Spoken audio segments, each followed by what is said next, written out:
There are figures whose lives seem too vast for any human scale. Alexander the Great is one of them. He lived less than 33 years, yet managed to do what took other empires centuries: crush the oldest great power of the East, march with an army from the Balkans to the banks of the Indus, and turn Macedonia from a northern monarchy, which the Greeks had only recently dismissed as a half-barbarian frontier, into the center of a new world. His name outlived the kingdoms he conquered. It outlived the people who loved him and hated him. It even outlived the state he created and failed to hold together. But this is exactly where the most important part begins.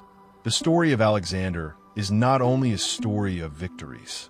It is the story of a dangerous fusion of exceptional talent, political inheritance, military discipline, hunger for glory, and an increasingly perilous certainty that no boundaries really exist. He is often portrayed either as the perfect hero or as an obsessive conqueror. Both images are too convenient. The real Alexander was more complex.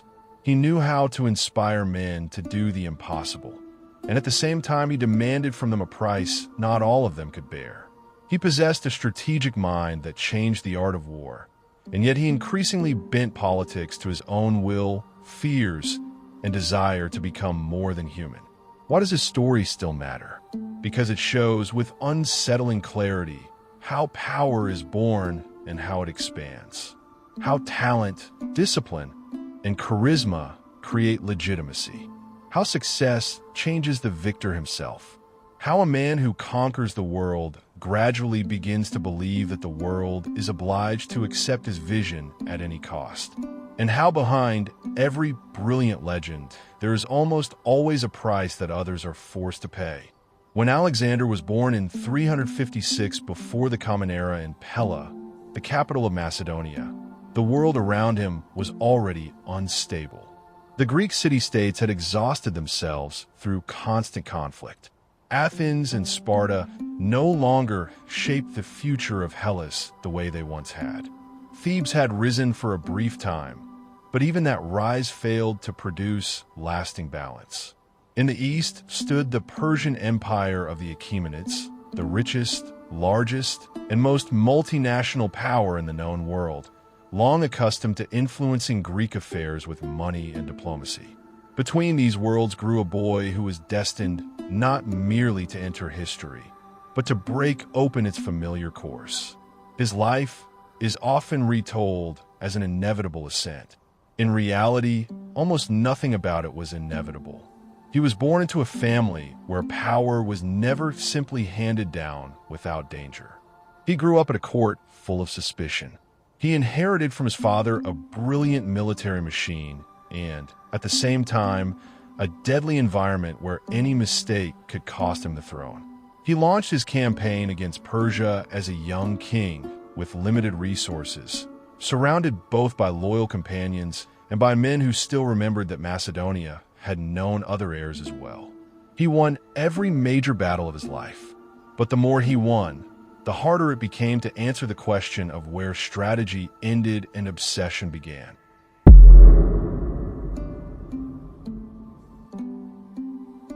To understand Alexander, you have to begin not with him, but with his father, Philip II of Macedon, born in 382 before the Common Era and made king in 359 before the Common Era, was the man without whom Alexander might have remained only a gifted prince from a strong but not decisive kingdom. It was Philip who transformed Macedonia. It was Philip who created the army that would later become the instrument of conquest in Asia. It was Philip who showed that the Greek world could be mastered not by persuasion, but by submission. When Philip came to power in 359 before the Common Era, Macedonia was surrounded by enemies and internally unstable. To the north stood the threat of the Illyrians and Thracians, while within the kingdom there was a struggle for the throne, and the Greek city-states viewed the Macedonians with contempt. Philip acted as a pragmatist. He reformed the army, turning it into a professional force. The Macedonian phalanx, with its long sarissas, the heavy cavalry of the companions, The flexible coordination between different branches of the military. None of this was a sudden inspiration of Alexander. It was the inheritance of his father, built over years. But military reform was only part of the story. Philip was a master of diplomacy, marriage alliances, bribery, threats, and sudden attack.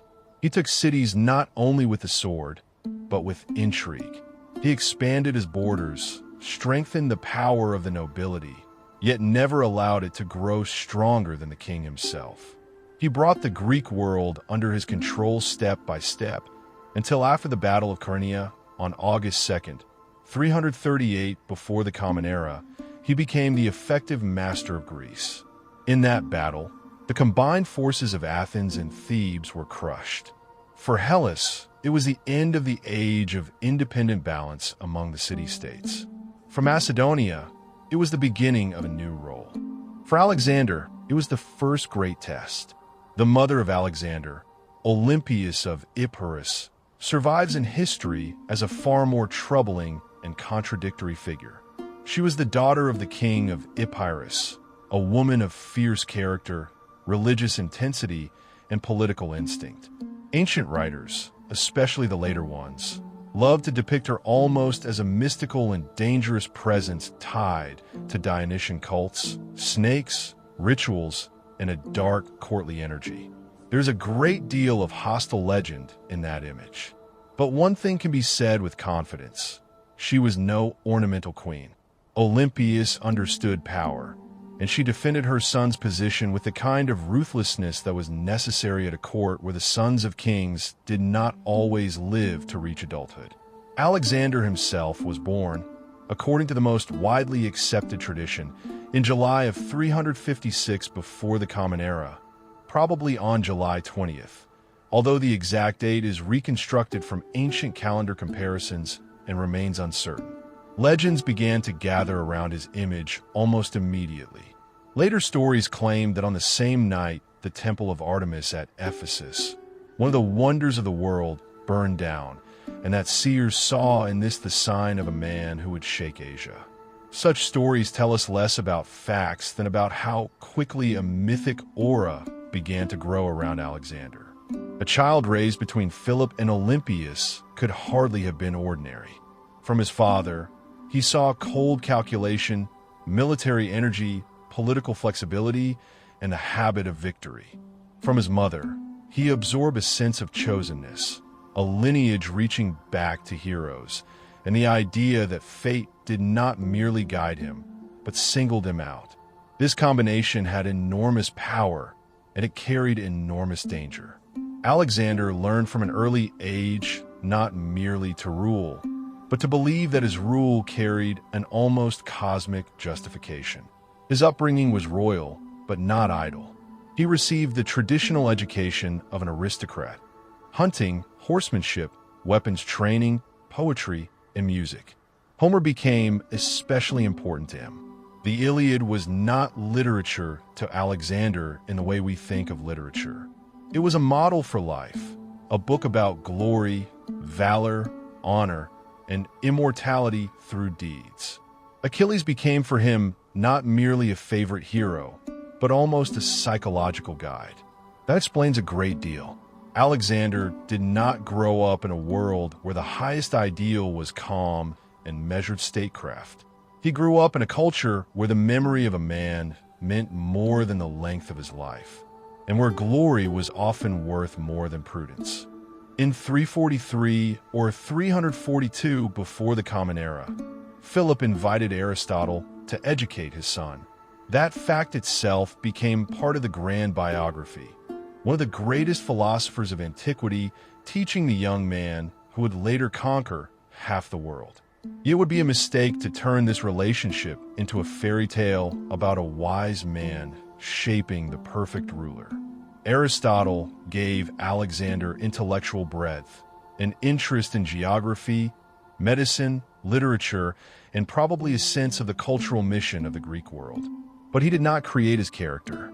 Moreover, Alexander's later life would show that the student did not always follow the moderation and political realism one might associate with a philosophical education. Still, Aristotle's influence matters. Alexander learned to think of the world as a whole.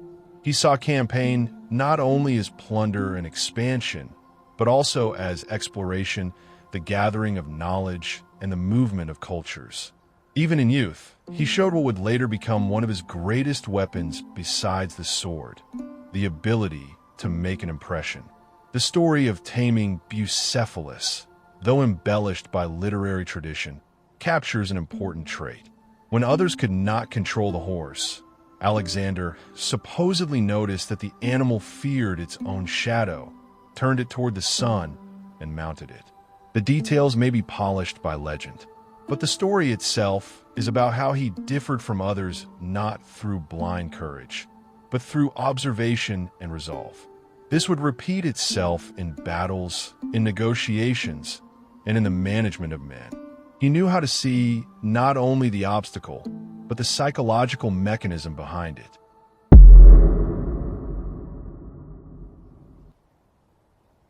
Alexander's early years were a time of training, but also a time of tension. An heir under a powerful king is never safe. The greater the father, the harder it is for the son simply to wait. He has to distinguish himself without arousing suspicion too soon. He has to be visible, but not so visible that he appears to be a threat. Alexander, it seems, had no intention of living half hidden in the background. In 340 before the Common Era, when Philip went on campaign against Byzantium, he left the 16-year-old Alexander as regent.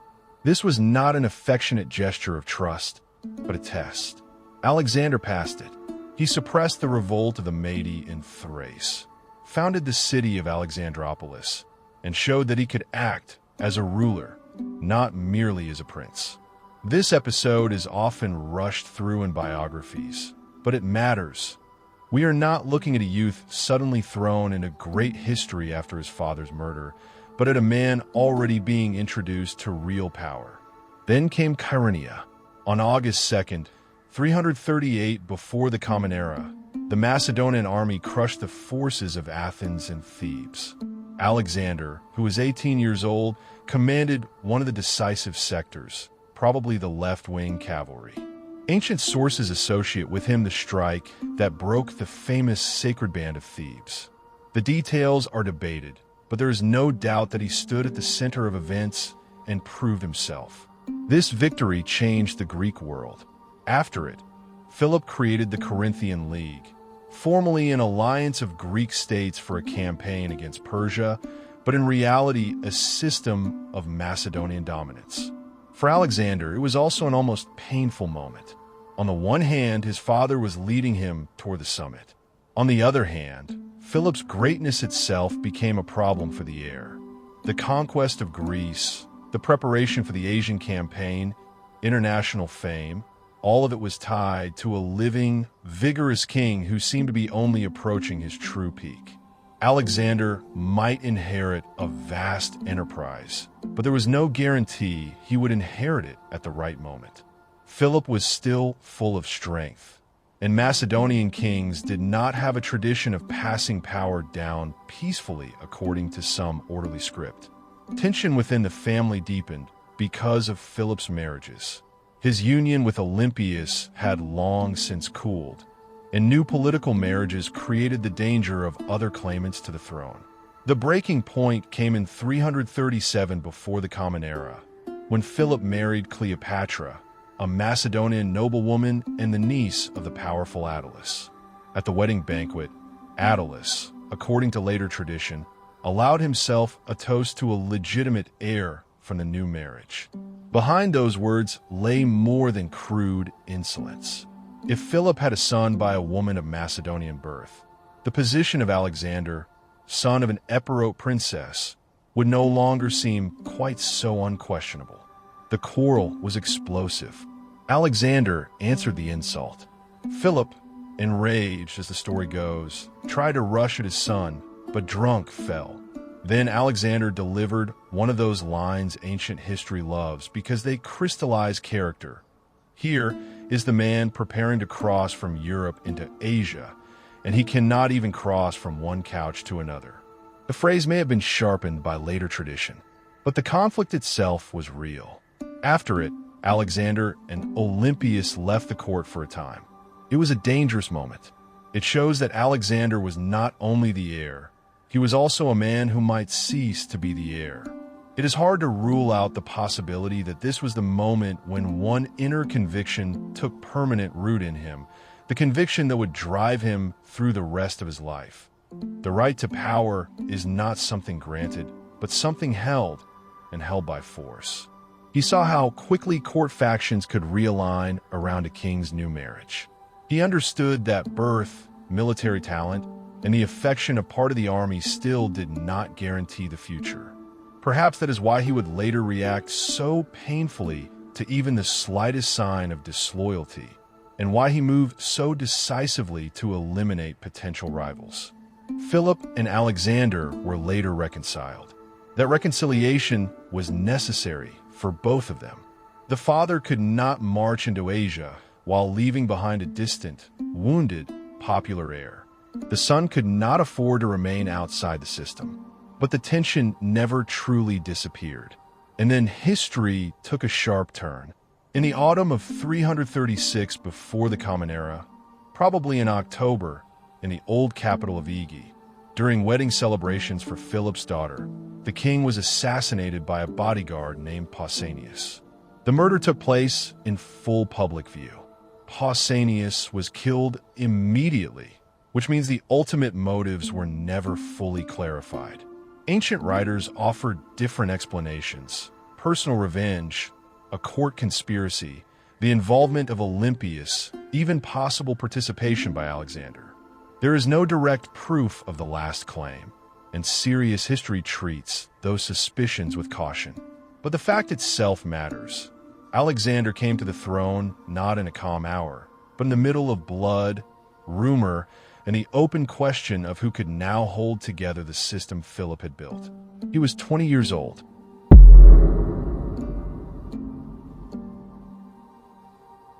Philip's death did not mean power passed automatically. In Macedonia, the king had to be recognized by the army and the nobility. And the death of a strong monarch always awakens those who remained silent while he lived. Alexander had advantages: a personal reputation, military experience, the support of part of the commanders, and the legal standing of an heir. But he also had enemies: court factions, possible dynastic rivals, and Greek states that might decide Macedonian hegemony was collapsing. The first thing he did was act with cold speed. He was proclaimed king of Macedonia in 336 before the Common Era. Then came the purge. Possible rivals within the dynasty were removed. Attalus, the dangerous relative of Philip's new wife and a prominent commander in Asia, was soon eliminated. Olympias apparently played her own part in the destruction of Cleopatra and her child. All of this looked brutal, but within the logic of Macedonian monarchy, it was nearly inevitable. Alexander was beginning his reign not as an inherited bureaucrat, but as a young king in a world where weakness was punished instantly. Then he turned toward Greece. The city-states were watching carefully. Many hoped that after Philip's death, the alliance would unravel. But Alexander moved south quickly and secured confirmation of his leadership within the Corinthian League. Formally, he was recognized as hegemon and commander for the coming campaign against Persia. That mattered not only politically, but symbolically. He had not merely taken his father's throne, he had inherited his mission. Yet the Greeks submitted not finally, but cautiously. In 335 before the Common Era, Alexander went north to subdue the Thracians and Illyrians, dangerous neighbors of Macedonia. It was a practical move. He understood that he could not begin the Asian campaign while leaving an unconquered north at his back. The campaign was difficult, but successful. He crossed the Balkans and moved with speed, showing not only military power, but the ability to appear where no one expected him. It was precisely at that moment that a rumor spread through Greece that Alexander had died. Thebes rose in revolt. This was the kind of event that could have changed everything. If other major cities had risen after Thebes, The Macedonian system might have cracked before the Great Campaign had even begun, but Alexander responded with the speed that would become one of his defining traits. He returned south almost at once. For Thebes, it was a shock. Yesterday's report of the young king's death was suddenly replaced by his appearance beneath their walls. In September of 335 before the Common Era, Thebes was taken and destroyed. A large part of the population was killed. Thousands were sold into slavery, and the city itself, once one of the strongest centers in Greece, was nearly erased from the political map. Alexander spared the houses of priests and, according to tradition, the house of the poet Pindar, but overall this was a demonstrative act of annihilation. Here the double face of his power becomes especially clear. For supporters of the Macedonian order, the destruction of Thebes was an act of necessary terror. The young king showed that he would not allow his accession to become an age of rebellion. For enemies, it was proof of cruelty and barbaric hardness under a thin layer of Hellenic rhetoric. Both views have grounds. Thebes was punished not only for revolt. It was turned into a lesson. After that, almost all of Greece submitted. Athens, though deeply alarmed, avoided the fate of Thebes through caution and, probably, Alexander's political calculation. He knew not only how to destroy, but how to choose where it was more useful to leave room for submission. Now the road to Asia opened before him. But this campaign was not simply the adventure of a young man dreaming of glory. It had concrete reasons. There was the ideological slogan of revenge against Persia for the invasions of Xerxes and the old sufferings of Hellas. There was the Macedonian appetite for the wealth of the East. There was a need to occupy the energy of an army and nobility accustomed to war and plunder. There was, finally, the personal factor. Alexander had to surpass Philip to complete what his father had only begun. For him, the campaign against Persia was at once political necessity, economic project, and personal destiny. In the spring of 334 before the Common Era, he crossed the Hellespont into Asia Minor. This moment is often presented as the majestic beginning of an epic, and not without reason. But behind the theatrical grandeur stood real risk. Alexander began the invasion with relatively modest forces for such an undertaking. Roughly 30 to 40,000 infantry and 5 to 7,000 cavalry by different estimates. The treasury was not bottomless. The Persian Empire was colossal with immense resources. If the campaign dragged on without decisive success, his position could become dangerous. He was betting everything on speed, shock, and the ability to break the enemy before the full weight of its scale could begin to matter. Before the crossing, he visited Troy. This gesture was not merely beautiful archaism. He was consciously placing himself in the world of heroes. Alexander was in effect saying, "My war is not only politics, but a continuation of the great Greek destiny."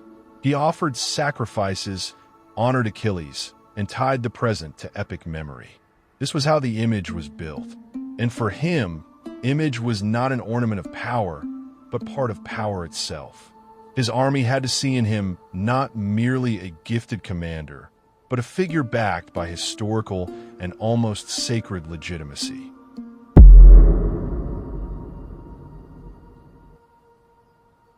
The first major clash came in May of 334 before the Common Era at the river Granicus. The Persian satraps of Asia Minor, rather than waiting for King Darius III, tried to stop the invasion at the crossing. The Battle of the Granicus became a test not only of tactics, but of nerve. To attack across a river against a well-positioned enemy was risky. Some advised delay. Alexander refused. He led the attack personally. This was one of those moments when his style of command worked both as military practice and as dramatic politics. He did not hide behind his commanders. He placed himself at the point of greatest danger. This inspired the army and, at the same time, made the outcome depend too heavily on the fate of a single man. In the fighting, he nearly died. One Persian warrior had already raised his weapon when he was saved by Clitus the Black. The victory at Granicus opened the road into Asia Minor. After it, many Greek cities in the region either surrendered or were freed from Persian control, depending on one's point of view. Alexander presented himself as the liberator of the Greek cities of Asia, but he was replacing Persian rule with his own. After Granicus, he acted systematically. He did not simply march forward. He secured his rear, accepted capitulations, stationed garrisons, preserved or restructured local administration. This matters because behind the image of the swift conqueror, it is easy to lose sight of Alexander the state builder. Yes, he was an audacious field commander, but he understood that empire rests not on speeches of victory, but on the nodes of administration, taxes, the loyalty of local elites, and the safety of lines of communication. The siege of Miletus and then of Halicarnassus in 334 before the Common Era is especially revealing. There became clear that the campaign would not consist only of open battles.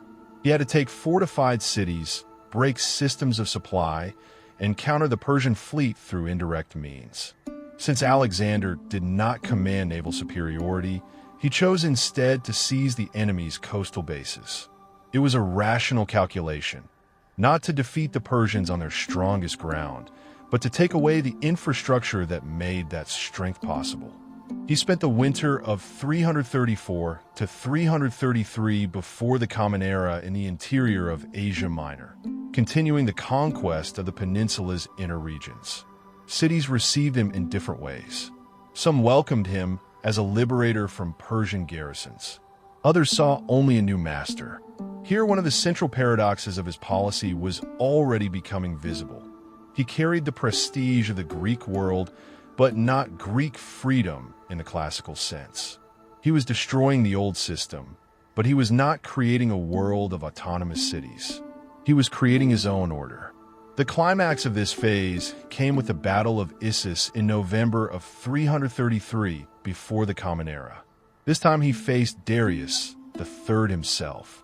In terms of sheer resources, it should have been a profoundly unequal struggle.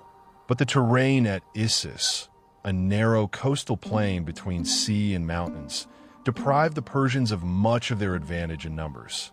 Alexander again placed his bet on a decisive strike at the center and at the king himself. This is characteristic of him. He thought of battle not only as the destruction of an army, but as psychological collapse. In monarchical empires, the person of the ruler is the center of the system. If he falters, everything falters. That is exactly what happened. Darius fled. His family, his mother, wife, and children fell into Alexander's hands. This was a colossal symbolic moment. The victor now held not only the battlefield, but the household of the King of Kings. Ancient authors describe his treatment of the captured royal women as noble. He did not insult them, did not allow abuse, and preserved their royal dignity. There may be some literary idealization here, but the political calculation is obvious. He wanted to show that he had come not as a marauder from the margins, but as a new legitimate lord of Asia, worthy of respect even from the defeated. After Issus, the road into the heart of the Persian Empire seemed open. Yet Alexander did not rush east at once. Instead, he did what distinguishes a great strategist from a gambler in armor. He secured the eastern Mediterranean coast first. Had he raced after Darius while leaving powerful Phoenician ports and the threat of the Persian fleet behind him, the campaign could have ended in disaster. So he moved south towards Syria, Phoenicia, and Egypt. This was where one of the hardest episodes of his war began. The siege of Tyre in 332 before the Common Era. Tyre was not merely a city. It was an island fortress, a maritime stronghold, a symbol of Phoenician autonomy, and a vital base. Alexander demanded entry into the city to sacrifice to Melkart, whom the Greeks identified with Heracles. Tyre refused. In response, Alexander resolved to take what many considered practically impregnable, The siege lasted about 7 months, from January to July or August of 332 before the Common Era. A causeway had to be built to the island, sorties had to be repelled, fleets had to be brought in, and walls had to be broken.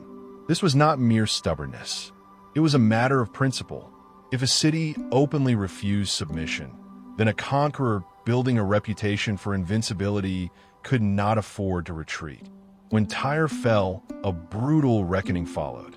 A large part of the population was killed or sold into slavery. Here again, Alexander revealed himself as a man for whom resistance, once warning had been given, became a crime against his order. The same year brought the capture of Gaza after a hard siege. Then he entered Egypt, and there, something very different happened. Egypt, dissatisfied with Persian rule, received him with little resistance. Alexander was recognized as liberator and as the new pharaoh. In 332 or early 331 before the Common Era, he founded Alexandria near the western mouth of the Nile. That decision would outlive all his battles. Of the many cities he founded, Alexandria in Egypt would become one of the great centers of the ancient world, a place where Greek culture, Egyptian soil, trade, knowledge, and power would converge. But something else mattered even more. In Egypt, Alexander traveled to the oasis of Siwa, to the temple of Ammonius, where, according to later tradition, he was greeted as the son of a god. What exactly happened there, we do not know with certainty. The sources disagree, and later legend added much. But the episode is profoundly important for understanding his inner development. Up to this point, he had been a great king, a hero, Philip's son, a descendant of Achilles and Heracles through dynastic mythology. After Siwa, the theme of divine sonship becomes more politically and psychologically visible. He may not at once have believed himself a god in the literal sense, but the idea of his special, almost superhuman nature received new confirmation, at least for himself and for those shaping his image. That strengthened his power and at the same time pushed him farther outside ordinary limits. The more a ruler believes that fate has set him apart from the common law, the harder it becomes for him to stop.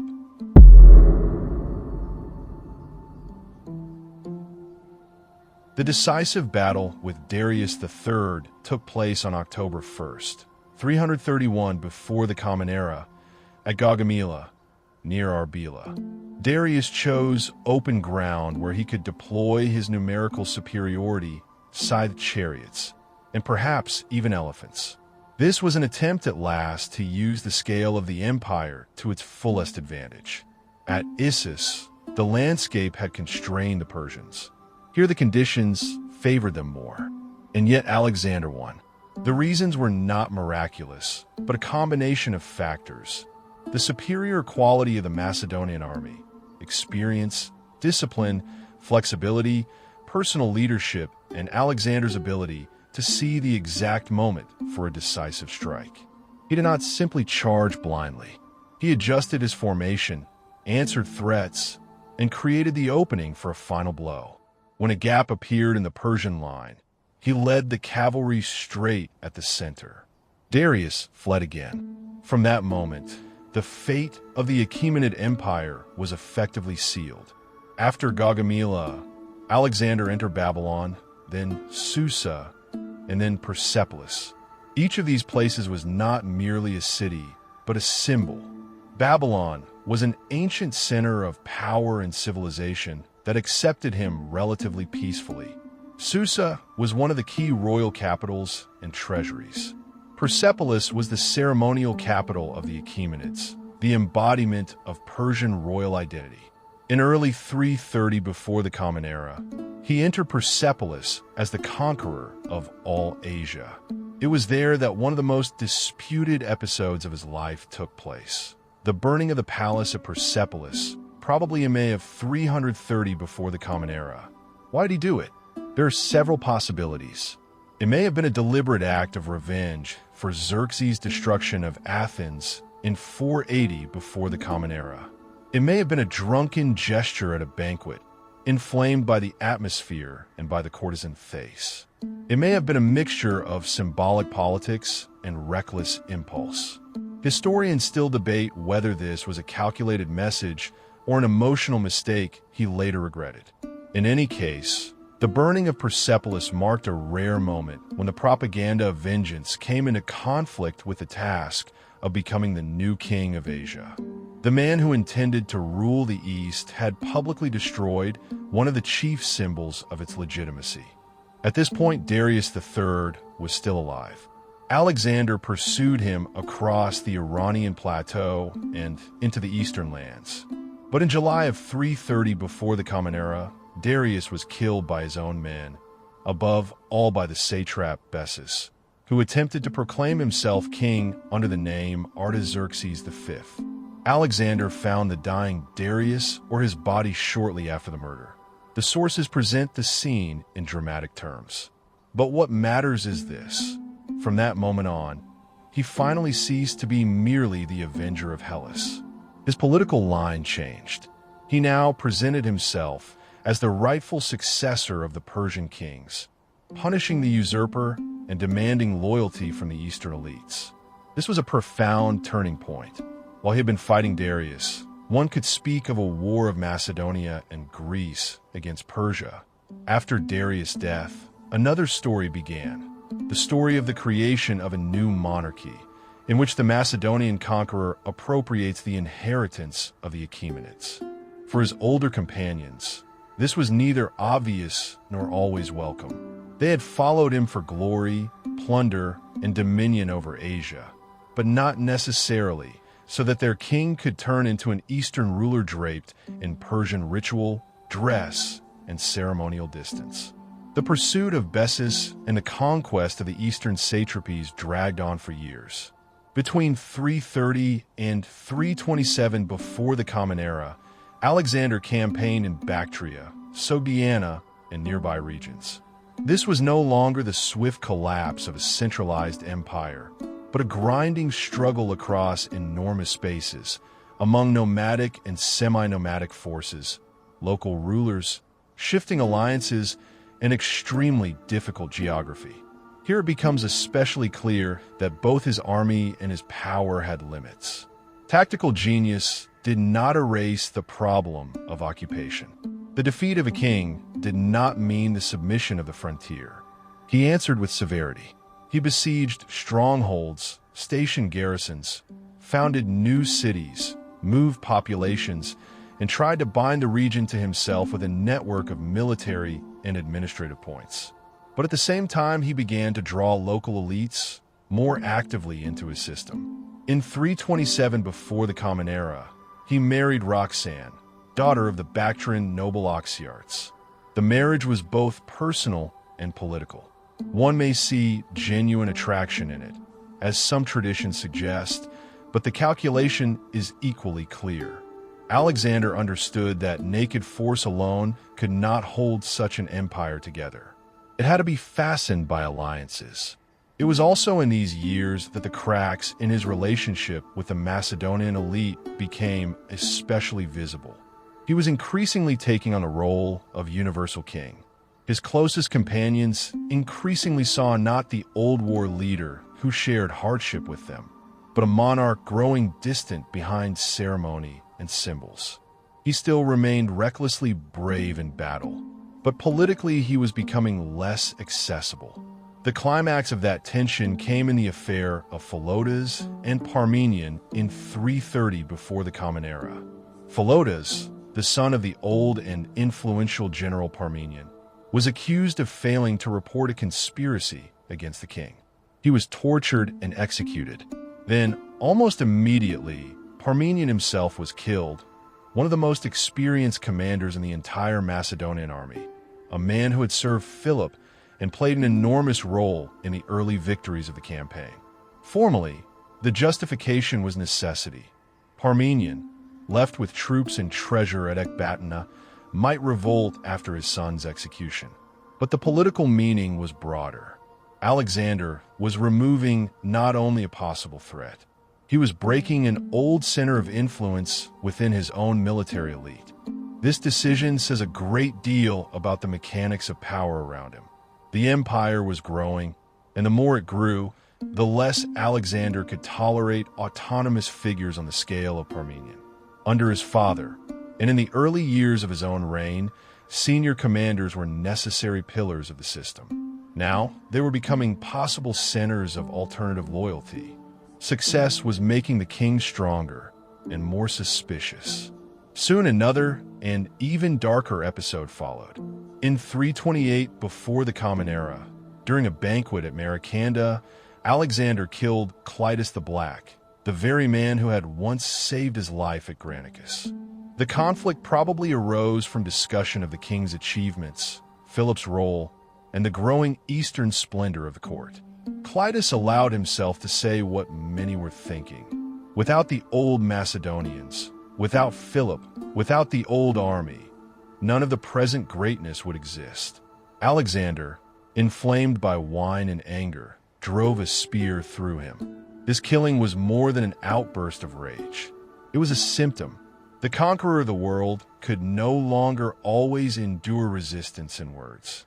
He demanded recognition not only of his authority, but of his own singular greatness.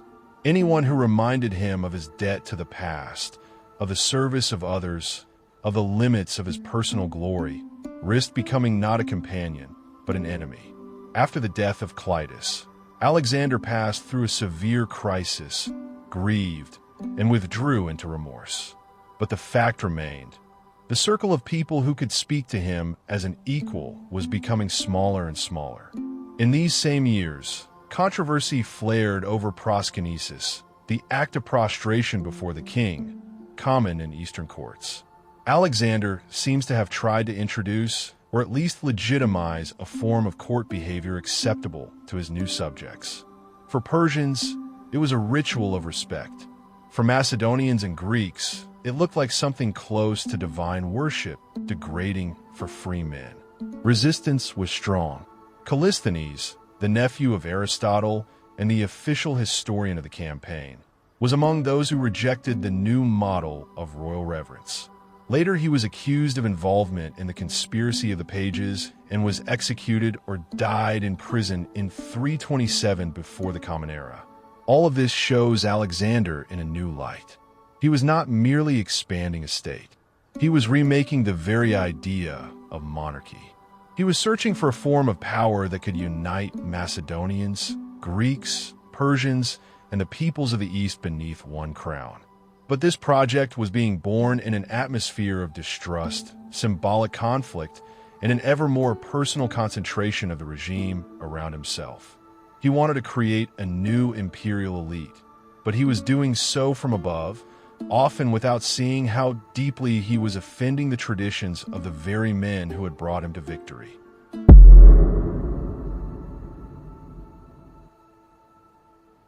After Bactria and Sogdiana, Alexander could have stopped. By that point, around 327 before the Common Era, he already ruled territories most Greeks knew only through rumor and geographical fantasy. He could have consolidated power, returned west, and turned to administration. But the logic of his life had long since ceased to be the logic of enough. The more he achieved, the farther the limit receded. To the east lay India, not a single state, but a complicated world of kingdoms, tribes, wealth, and unknown distances. For Alexander, it was the next stage on which to prove that his path was not yet finished. In 327 before the Common Era, he began the Indian campaign, crossing the Hindu Kush and descending toward the Indus Valley. Resistance varied. Some rulers preferred alliance. Others fought with desperation. The storming of the Ionis Rock, probably in 327 or early 326 before the Common Era, became especially famous as Alexander aimed to take what was considered almost inaccessible. Operations like these had both practical and psychological meaning. He was constantly showing his army and his enemies that he recognized no natural boundaries. The chief trial came with the Battle of the Hydaspes in May or June of 326 before the Common Era against King Porus on the river Hydaspes, the modern Jalem. This battle differed from the previous ones. Here Alexander was no longer facing the Persian system he had already learned to break, but a new kind of war, a difficult river crossing, monsoon conditions, war elephants, and an enemy who did not lack courage. Alexander carried out a brilliant operation of deception against Porus, feigning crossings, searching for weakness, and at the decisive moment ferrying part of his army across elsewhere. The victory was hard but complete. Porus fought bravely, was wounded, and captured. When Alexander asked how he wished to be treated, Porus answered, like a king. Even if the scene has been polished by literary tradition, it conveys something real about Alexander. He respected courage in the defeated, especially when it magnified his own greatness. He did not destroy Porus, but left him in power and even enlarged his territory as an allied ruler. That was wise. There was no way to govern such distant lands without powerful local men. After Hydaspes, Alexander founded the cities of Nicaea and Bucephala, the latter in memory of his horse Bucephalus, who probably died around this time or soon after the battle. There is something deeply personal in that gesture. Alexander was a man of war, but not a machine. He could form attachments, he could remember, and he knew how to write even private loss into the map of his empire. And yet it was India that showed his will was not without limits. After advancing to the river Hyphasis, the modern Bios, the army refused to go any farther. This happened in 326 before the Common Era. Ahead lay reports of more kingdoms, larger armies, endless reign, and still greater distance into the unknown. The men were exhausted by years of campaigning. They had marched thousands of miles from home. Their king, it seemed, had ceased to understand the idea of measure. This moment is immensely important. Alexander defeated external enemies. But here he ran into the internal limit of his own power. The army that had followed him from Granicus to India finally said clearly, no farther. He tried to persuade them, appealed to glory, perhaps to shame. But even his charisma could not endlessly cancel out human exhaustion. In the end, he turned back, not because he had lost courage, but because even a leader who appears absolute depends on the people who make his strength real. This is one of the most human and politically instructive episodes in his entire life. The conqueror of the world found himself limited not by geography and not by an enemy army, but by the endurance of his own men. One could say that at Hyphasis it became visible for the first time in full. Alexander's empire was not only an expression of his will, but a complicated system of consent, fear, devotion, and fatigue. And that system had begun to crack. The return was no less terrible than the advance. Alexander moved down the Indus, fighting battles, besieging cities, crushing resistance. During one of the assaults in the land of the Malians, probably in 325 before the Common Era, he was badly wounded by an arrow in the chest. His impulsive haste nearly cost the army its ruler. Again, the familiar pattern returned. His personal bravery strengthened the legend and at the same time undermined the stability of the whole system, because everything depended too much on his life. Later, he divided his forces. Part of the army with the fleet of Nearchus was to explore the sea route from the mouth of the Indus to the Persian Gulf. Alexander himself chose to march through the Gadrosian Desert, the modern Makran, in 325 before the Common Era. This decision remains one of the most disputed in his career. Why take such a deadly route? There are several possible explanations.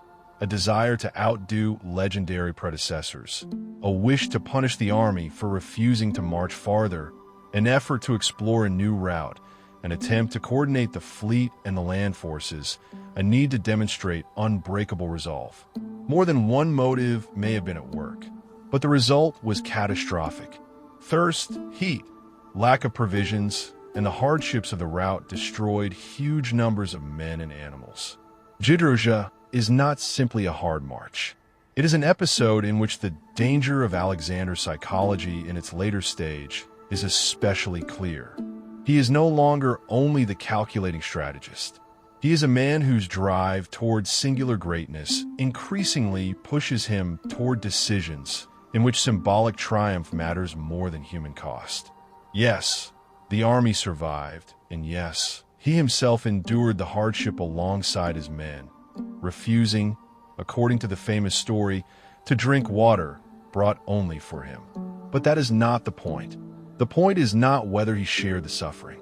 The point is that he chose the path that made the suffering unavoidable.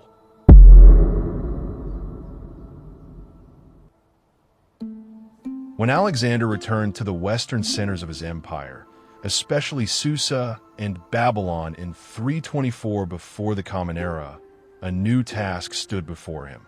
To conquer the world is one thing. To arrange it is another. And it is here that we can most clearly see how grand and how internally unstable his political project really was. He tried to create a mixed elite. In 324 before the Common Era, the famous mass weddings at Susa took place.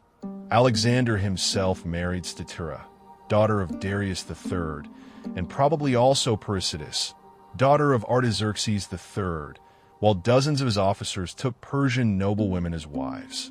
This was not a romantic gesture and not simply an Eastern court ceremony. It was a political program to fuse the conquerors and the defeated aristocracy into a new ruling layer. But can elites be fused by decree? On paper, the idea looked like the construction of a universal monarchy. In practice, many Macedonians saw it as a dilution of their privileges and of their victory. They had marched to conquer Asia, and now they saw their king surrounding himself with Persians, adopting Eastern customs, training Asian troops in the Macedonian style, and seeming to stop making a clear distinction between his own people and others. For Alexander, this was imperial statecraft. For part of his old army, it looked almost like betrayal of the memory of the campaign. This is also connected with the so-called mutiny at Opus in 324 before the Common Era. Alexander decided to send home part of the old and wounded soldiers, loaded with gifts, while at the same time increasingly incorporating Eastern troops into the army. The Macedonians took this as an attempt to replace them. A revolt broke out, and here again, the complicated blend of his qualities appeared. He could explode in anger, call them ungrateful, remind them who they had been before him and what they had become through him. He could execute the ringleaders, but he also knew how to stage reconciliation, restore emotional connection, and make his men feel once more that they were still his inner circle. Still, the problem did not vanish. It was only suppressed for a time. Alexander was now thinking not as a Macedonian king, first among warriors, but as the ruler of the world, a man who needed a new support beyond any single ethnicity. He may have understood something profoundly important. A purely Macedonian monarchy could not hold such an empire together. But he probably underestimated the depth of resistance among his own victors. It had proved easier to conquer foreign lands than to persuade his own people to become a ruling class inside a new civilizational synthesis. By this point, his personal life had also grown heavier. In June of 324 before the Common Era, Hephaestion died, his closest friend, companion, and, in the view of many, the most emotionally important person in his life. The exact nature of their bond is debated, but beyond all arguments, one thing is clear. The death of Hephaestion shattered Alexander. He fell into extreme grief, organized magnificent funerary ceremonies, demanded honors, almost a hero cult for the dead man, and showed a depth of pain that speaks not of court routine, but of loss on an immense personal scale. The death of Hephaestion exposed the inner cost of Alexander's whole path. Behind the myth of the unconquerable king stood a man who by this time was surrounded by enormous power and yet sinking ever deeper into loneliness. The old companions were either dead or distant or no longer able to speak to him directly. Family ties had long been fractured. His father had been murdered years before, his mother was far away and dangerous even at a distance, and his closest friend was now gone. The man who had subdued continents had fewer and fewer people before whom he could simply be a man. And it was in this period that his plans became even larger. He envisioned new campaigns into Arabia, perhaps farther west, perhaps the creation of fleets, the exploration of seas, the strengthening of routes. He continued building, appointing officials, reforming, relocating populations, binding lands together. This matters to remember. He did not die as a man who had stopped and felt satisfied. He died in motion, surrounded by plans that might have changed the ancient world even more radically. But the question remains, could he have governed what he had already created? Here the historian has to be honest. A great general and conqueror is not necessarily a great architect of stable institutions. Alexander knew how to make decisions faster than anyone around him. He knew how to recognize the moment for a decisive blow. He knew how to inspire devotion, but his empire depended on his personal presence to a dangerous degree. Many of its structures rested on charisma, fear, and continual movement. It was a system whose center was not law, not stable administration, not an accepted order of succession, but Alexander himself. Such a construction can expand with astonishing speed, but it also becomes fragile the moment the man at the center disappears.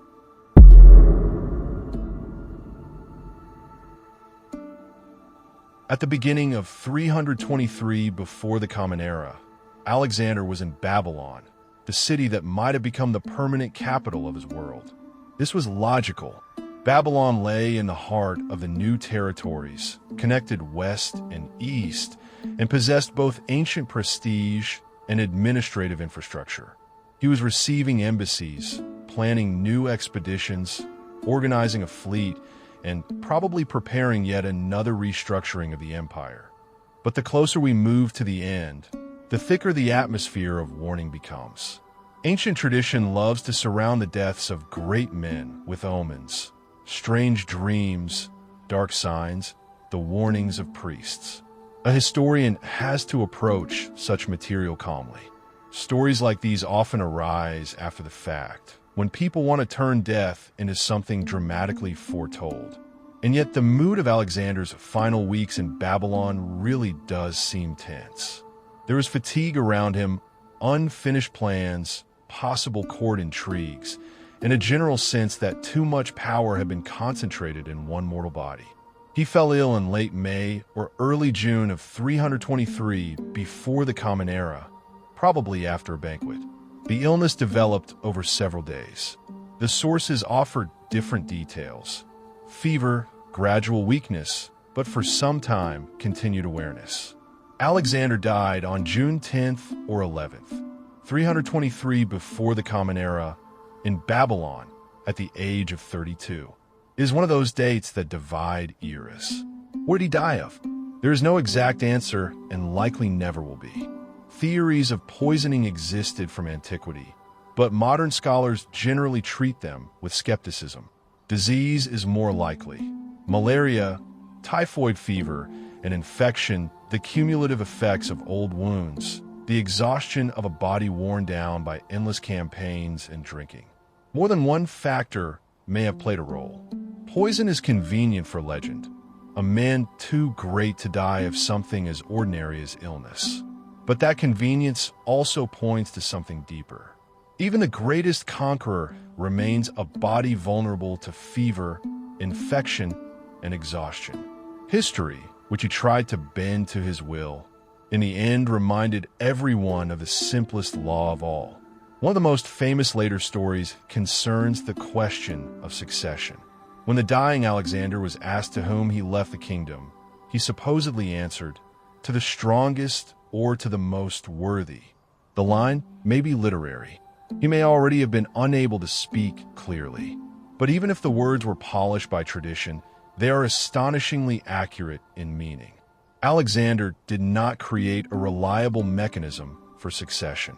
His legitimate son by Roxanne, Alexander IV, had not yet been born and would come into the world only after his father's death. There was also his half-brother Philip Aridius, mentally impaired. That was not enough to hold the empire together. Immediately after his death began the struggle of the Diadochi, his generals and inheritors by force rather than by right.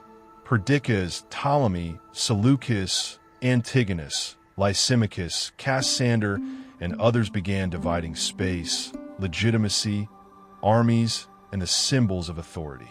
Alexander's empire did not vanish in an instant, but its unity had always been tied too closely to his personality. By 323 to 321 before the Common Era, it was already clear that preserving the whole was nearly impossible.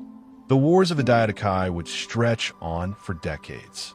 Alexander's family would be destroyed. Olympius executed in 316 before the Common Era. Roxanne and Alexander IV murdered around 310 or 309 before the Common Era by the dynastic rival Cassander. So ended the house of the man who had aspired to world monarchy. There is a bitter irony in the fact that Alexander, who defeated nearly all his external enemies, did not defeat the chief internal enemy of every personal empire, the problem of succession. He built too fast, too high, and too much in his own person. His state was a masterpiece of expansion and a nightmare of inheritance.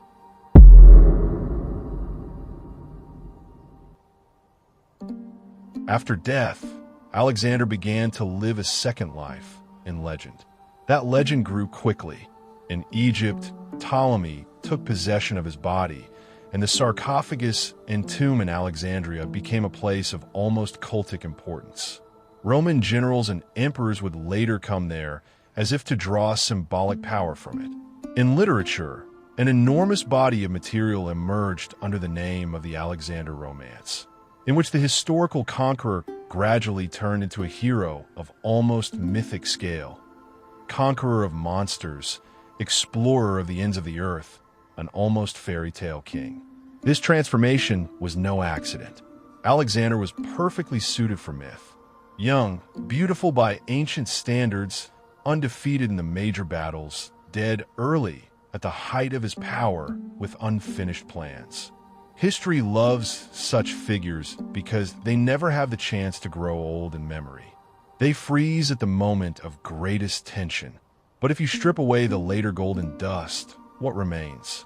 A man of extraordinary energy, strategic daring, and a rare ability to see the battlefield as a whole.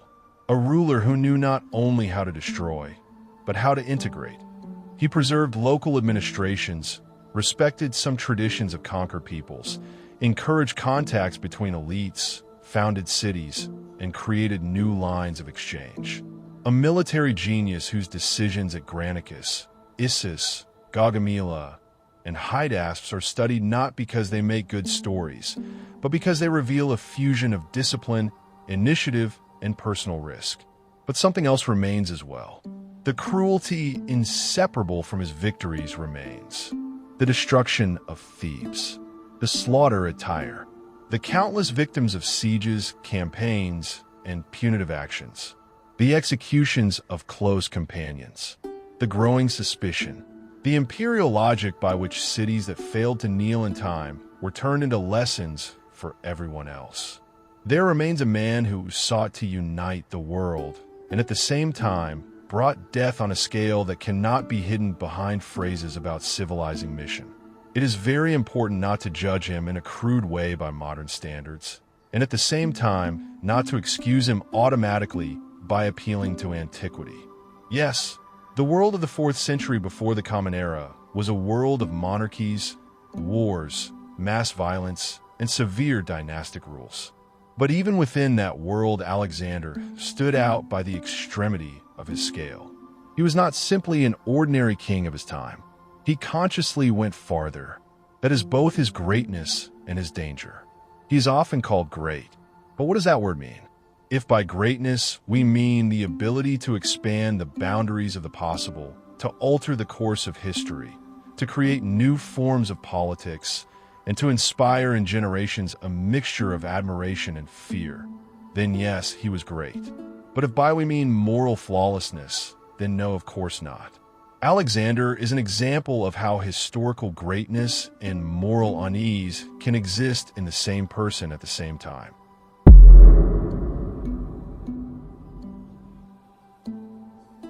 Alexander's most enduring legacy is not the map of his campaigns. That map fell apart. Far more important was what came afterward. The Hellenistic world, which his successors began to build, was the result of his invasion. The Greek language spread from Egypt to Central Asia as a language of administration, trade, and culture. Cities founded or refounded in his era became hubs of exchange. Local elites learned to live in a world where Greek and Eastern could no longer be neatly separated along the old line. In Egypt, the Ptolemies would create a powerful kingdom with Alexandria as its center. In Asia, the Seleucids would inherit immense territories from Syria to the eastern satrapies. In Macedonia and Greece, new configurations of power would emerge. The world would become different, more connected, more mobile, more cosmopolitan, and at the same time more militarized. It is this Hellenistic world that would later deeply influence Rome and the shaping of the intellectual environment of the Mediterranean. In that sense, Alexander truly changed history more deeply than a conqueror usually does. He accelerated processes of cultural blending and political centralization. He created conditions in which ideas, people, crafts, religions, and goods could move across a far wider space. He did not unite humanity in any romantic sense, as people sometimes like to say, but he violently broke old frameworks and created a new scale of interaction. Yet it must not be forgotten that this legacy was double-edged. The Hellenistic world grew out of the sword. Cities appeared where sieges had come first. Trade routes were strengthened where armies had first died. Even cultural rapprochement was rarely a peaceful dialogue among equals. It took place within systems of dominance. Alexander opened a road to blending, but he did not abolish hierarchy. His influence on the very image of leadership was also enormous. After him, a ruler was no longer merely the king of one specific people.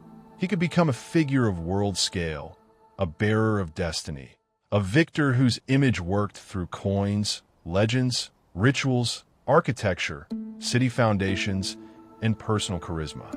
He became one of the first examples in history of a ruler consciously constructing a supranational monarchical identity. That is why Julius Caesar, Augustus, Napoleon, and many later rulers would all look back to him, some with admiration, some with envy, some with the dangerous hope of repeating him. But his story also contains a warning.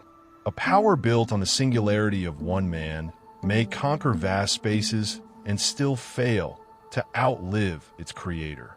The genius of a leader does not replace institutions. Victory does not solve succession. Charisma does not automatically create stability. In fact, the more dazzling the figure at the center, the harder it becomes for the system to exist without him.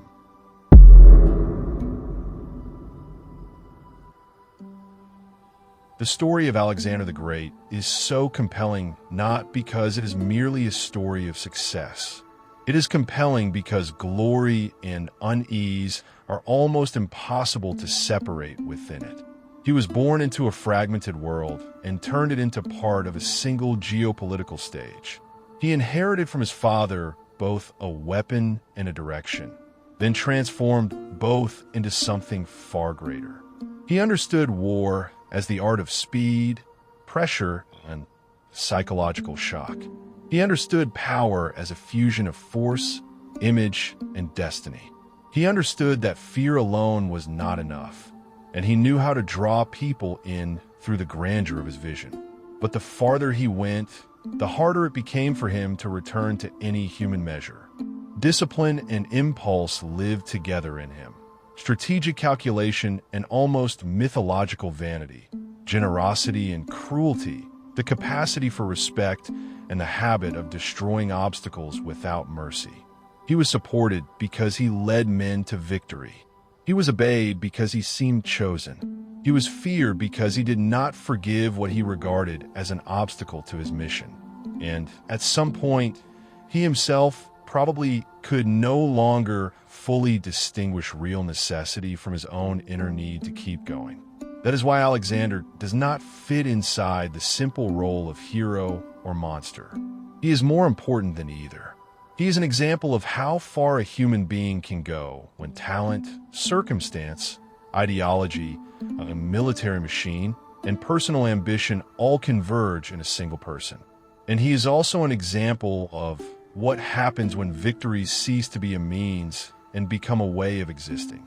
He died in 323 before the Common Era, before reaching old age, without securing succession, without completing his plans, and without seeing his world break apart into the kingdoms of his successors. But perhaps it is precisely that unfinished quality that made his memory so durable. Alexander remained in history not as the calm founder of a stable dynasty, but as an explosion, as the man who proved that boundaries can be broken, and as the man who never answered, either for himself or for the world, what is supposed to come after that. His story still sounds modern because it is not only about antiquity, it is about the eternal seduction of power, about how a leader who knows how to inspire can begin to believe in his own irreplaceability, about how a great mission can conceal a personal hunger for immortality, about how the conquest of the outer world almost always turns into a battle within the conqueror himself, and about the fact that a man can win every major battle of his life and still leave behind a question history refuses to answer quickly. Alexander conquered half the world, but perhaps the hardest frontier remained unconquered, the limit beyond which greatness ceases to be a creative force and begins to consume itself. That is why his name outlived cities, armies, and dynasties. Not because he was simply stronger than the rest, but because in his fate we can still see something history usually hides. Power enlarges a man only up to the point where it begins to test him for breaking, and it very rarely leaves him the victor.